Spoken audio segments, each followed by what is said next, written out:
Hello, everyone. It's JJ DiGeronimo with Together We Seek, and today I am here with Dallisa Hocking. She is a psychic medium. She trains people how to tap into their intuition, and I could not be more excited to learn how these gifts found their way into her path. So, hi, Dallisa. How are you? Hi, JJ. Oh my gosh, I'm looking forward to this conversation. I know we're going to get into some juicy stuff today. Oh, this is my favorite. Seriously, this podcast is the highlight of my week. I just love the journey. I love the journey. So, before we get into your journey, tell us a little bit about what you or how you describe intuition.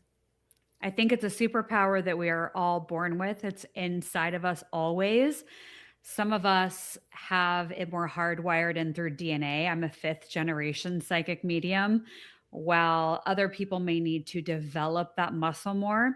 I kind of equate it to, how sometimes we see on YouTube, there'll be a video of like a 3 year old that's playing Mozart, you're like, how does that happen? And you could say that the same piece of music is being played by a 50-year-old, right?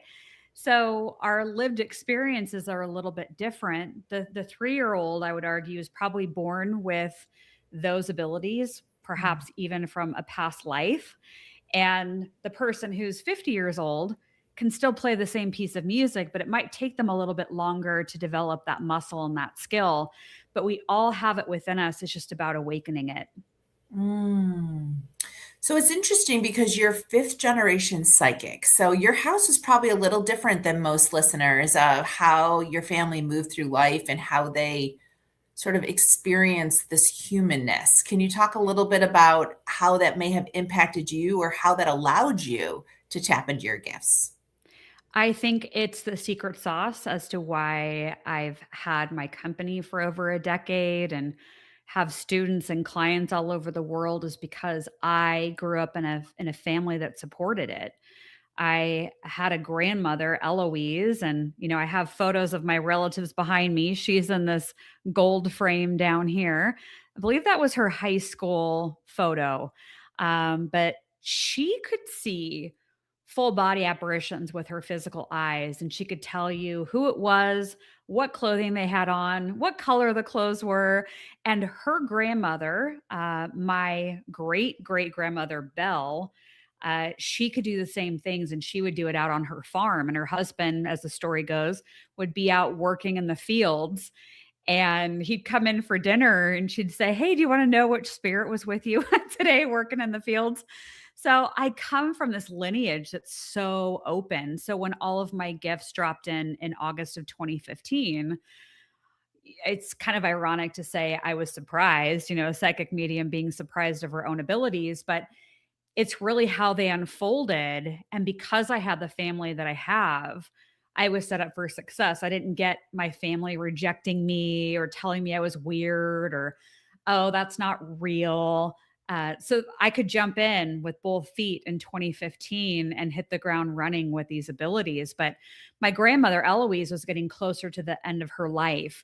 And so in hindsight, I actually feel like she was transferring over her gifts and abilities to me because I owned a very different company at the time. I was a dating coach and a matchmaker. I was working at a business school in Texas. Like I thought I was on a trajectory of one sort, and then everything changed in 2015 overnight, and I became a psychic medium.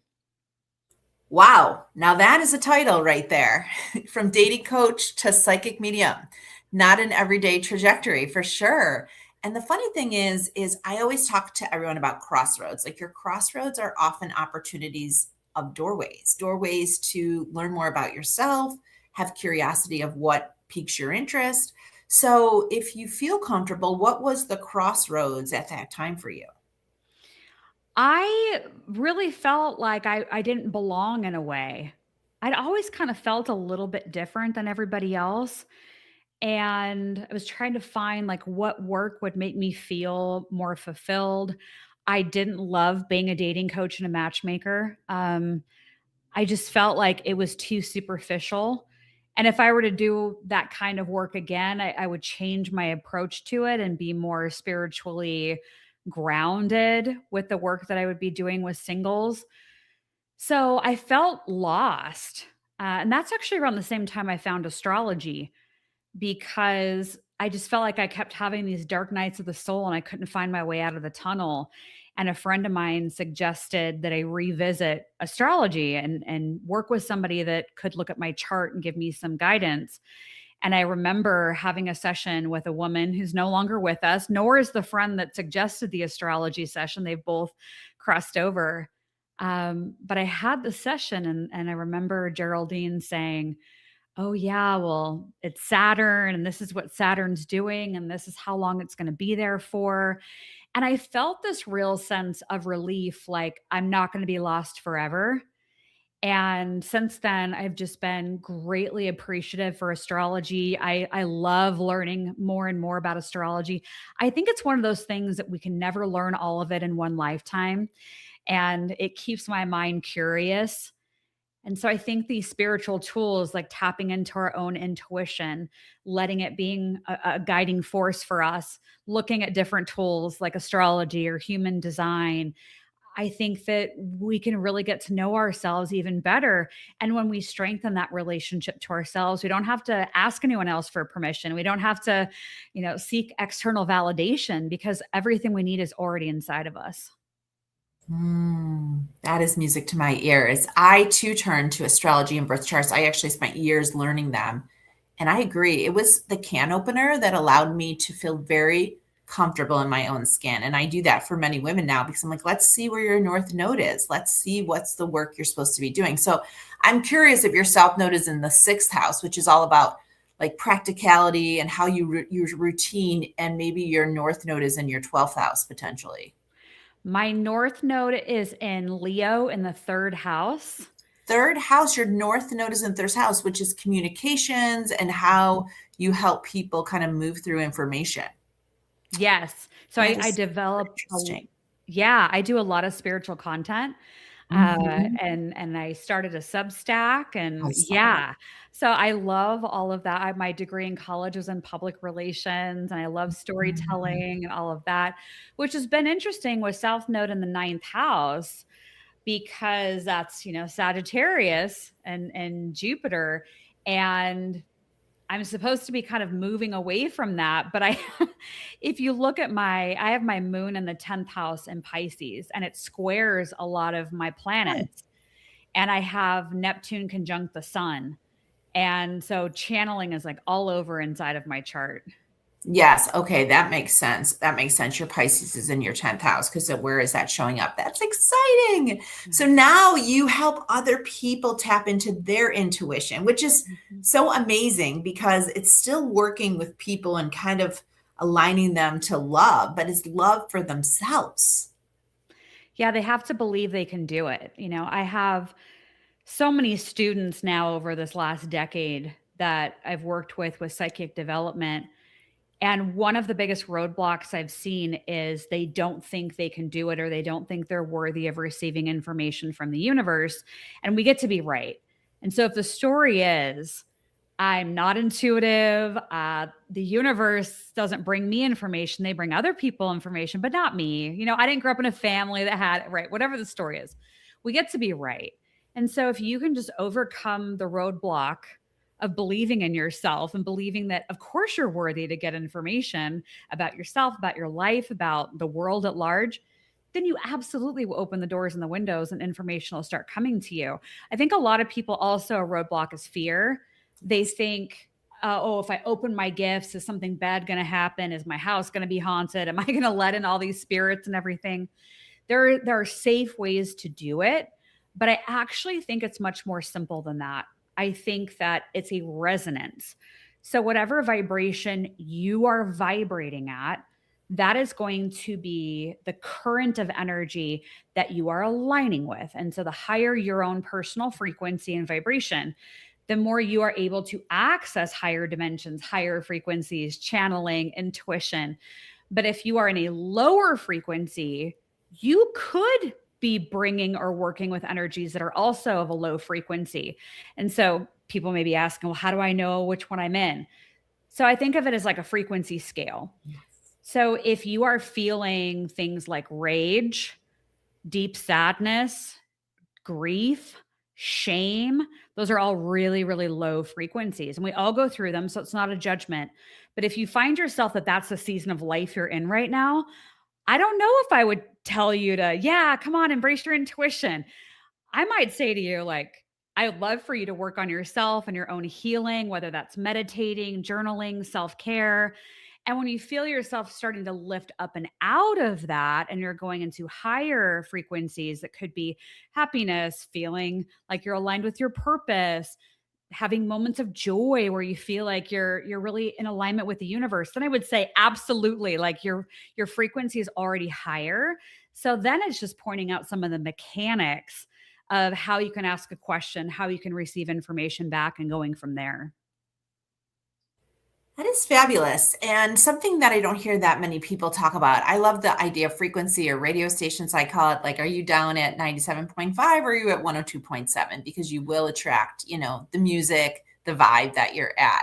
But I think with intuition and tapping into yourself, like you brought up such beautiful points about believing and trusting and not associating fear, because so much of society makes us fearful about going in. They really do. They make us feel like we can't do it, or that we're going to be, stalked by a ghost or something like that, or we're going to have some kind of entity or attachment. And I'll be honest, I have seen some entities on people over the years. Typically though, an entity will come in, or I can see it. It's usually in the back of the neck, or it's in, and I can see it with my psychic eyes, not my physical eyes, meaning like I can see through my mind's eye, almost like projected, where there's like a dark energy, but it's usually on the top of the back and the base of the neck. And most of the time they're connected to some kind of addiction. So whether it's alcohol or drugs or gambling, prescription pills, whatever it is, shopping, like a real addiction to it, there'll be an entity that's like hosting in their body. And you can do entity clearings. I do them. You can go to a trusted practitioner like a shaman, or a priest may do it in your own town. Um, but most of the time, if you are really attempting to keep your energy frequency higher and you're doing your own healing, I'd say it's kind of a non-issue with attracting lower frequencies into you. But I would even warn against things like drinking a bunch of alcohol and trying to connect to spirit, because alcohol can lower your frequency. And so if you're, let's say you're drinking and you're at a house party and somebody busts out the Ouija board and says, "Let's see what we can contact." I would be very careful, because if your frequency is lower while you're drinking and you open up a Ouija board, the Ouija board itself is neutral, meaning it can bring forward very neutral energies. It's going to match your frequency. And so if you are sitting around with a group of people that have a lower frequency, it could open a portal in the location where you have the Ouija board. And if you don't know any better, that portal could be a highway of sorts for spirits to go in and out of from that point forward. But if you are with some of your friends and you're feeling like high vibration, you're not doing any like drugs or alcohol or anything like that, and you want to use the Ouija board as a tool, you can use it as a tool and it won't have the negative effects with it. So I would just be careful if you're going to do anything in a group setting, because it's kind of based off of the lowest denominator of frequency in the group. It's just super mindful is like kind of pay attention to the energy you flock with and make sure that you are, part of the higher vibration. I always tell people, it's easy to look outward and like say, oh, well, she's this or he's that or whatever. But like look inside, where are you? And you usually attract what you are. And I think spending time in gratitude and raising your frequency, doing the inner work necessary. So many of the practitioners that join here do so much of the inner clearing, which many I've worked with, and it's so powerful. I think anytime you can work on yourself, it's so powerful. And then, tapping into your intuition, as you mentioned earlier on, is such a superpower. So talk a little bit about, how would somebody, I guess, can we all tap into these abilities? Is it at a certain time in our life, or, you have classes and courses and things that you're doing, sort of what are some of the best practices or things that you kind of identify when people are ready? Yeah, we can do it at any time. So you don't have to be a certain age or at a certain point in your life or have so many learned experiences because frankly, Earth School, we're always learning and growing. It's never over. So you might as well just jump in when you feel curious about it. So if you're feeling that curiosity, I would say absolutely learn how to do, more of it. So for example, this summer with my community called the Gathering Room, I'm teaching channeling, remote viewing, and mediumship. And all three of those different areas of study, they have different, exercises that you can do with each one. And with remote viewing, it's a target, it's usually a set of random numbers and letters, and you are tuning into what is at that location. It could be the moon, for example, or Jupiter, or it could be, somebody's backyard in Ohio, right? Like it could be a variety of different things. Mediumship is where you are the conduit, you are the in between, usually between a client and somebody or a pet, an animal that they're trying to communicate with on the other side. And so I start with channeling because I think that's kind of the foundation of where we can kind of grow and explore these gifts that we already have. And I usually suggest to people that you can do it either through writing or you can do it through an audio channeling, and you can do it by yourself. But if you're going to do the written channeling, I would go into meditation first, and you can find whatever meditation you like. Some people like ones that are grounded in breath work. Some people like ones that are more binaural beats, which are my personal favorite. There's a company called Sacred Acoustics. I'm not affiliated with them, but they have brilliant audio files for meditation to raise your frequency. Sacred Acoustics is their name. There's guided meditations you can listen to on apps like Insight Timer or YouTube. But I would do a meditation, I would say somewhere between 10 and 20 minutes. And before you go into that meditation, I would take a piece of paper and a pen. At the top of the piece of paper, I like to use the question, Spirit team, what do I need to know today? Or universe, what do I need to know today? And then go into the meditation. And I personally like to go into the relaxation, but when I start to see something, hear something, feel something, or a thought drops in out of nowhere, I'll open my eyes and I'll write it down, and then I'll go back into the meditation and keep going. That's just the way I like it. Some people will just do the whole meditation first and then come out of it and write down anything that they came in. But I would practice writing down any impressions that you get. So it could be in your mind's eye that you're seeing a symbol, a mini movie. It could be that you're hearing a word or a phrase. There could be a physical sensation you feel in your body. And again, there could be just a thought that kind of comes in out of nowhere. Those are all intuitive psychic messages. And I would write down everything, even if you don't think it's important. And then I would keep those notes. And if you're going to practice this every day, you could really do it in 20 minutes or less. And you can, at the end of the week, let's say you sit down on Sundays, you're like, let's look back at the notes from the past week. Look back and read what you wrote down and ask yourself, how did these notes apply to what ended up happening this week? And you can start to connect the dots because spirit will often use the same information, the same symbols, the same words, the same feelings to communicate the same messages. So it becomes your psychic dictionary so that you know that when you see a set of keys in your mind's eye, and you sit down on Sundays and you're like, oh, those set of keys, I know exactly what that means. And you reflect on that. Then the next time spirit shows you a set of keys, you'll have a better understanding of what they're trying to communicate with you. It's like playing a game of Pictionary with spirit. It's a two-way conversation that you have with the universe, with your angels, with your guides. And that would be kind of the easiest way to start as a daily practice, or at least, 3 times a week where you're sitting down and doing the meditation and the writing.